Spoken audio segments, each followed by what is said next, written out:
et la politique. La question première du théologico-politique, mis ensemble ça fait théologico-politique, c'est comment faire vivre ensemble des hommes différents. Comment faire société.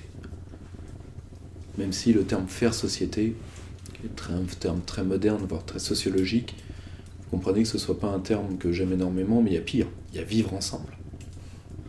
Là on est dans la lagaferie, là, pour le coup. Le grand problème, c'est quelle est la place.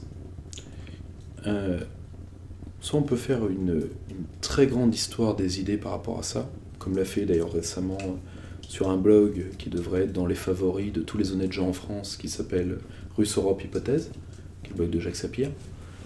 Il a fait un article magistral là-dessus, mais ça c'est une des grandes habitudes du personnage. Que nous laissera-t-il à penser ? Mais on peut essayer de voir les choses peut-être d'un point de vue peut-être plus terre à terre. Contrairement à ce qu'on peut croire, la laïcité n'est pas inscrite dans le christianisme. La division des ordres est inscrite dans le christianisme. Il y a le spirituel, il y a le temporel. Mais dans la logique chrétienne, le spirituel oriente le temporel. Vous voyez qu'il n'y a pas séparation.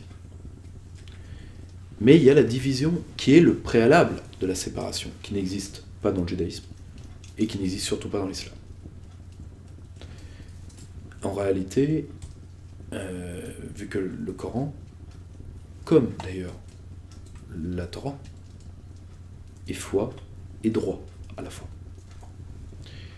Or, aujourd'hui, si vous voulez, moi j'ai été élevé par la libre pensée. Et si vous voulez, comme disait Pierre Desproges, l'intégriste catho me débecte, mais le crétin qui fait croix derrière Mère Teresa me débecte tout autant. Parce que les laïcs d'aujourd'hui ne sont pas c'est pas la libre pensée dans laquelle moi j'ai été élevé. Si vous voulez. Enfin, dans laquelle c'était une morale tout aussi forte que la morale religieuse, mais qui formait des hommes debout parce que c'était la morale des athées. Or c'est terrible d'être athée.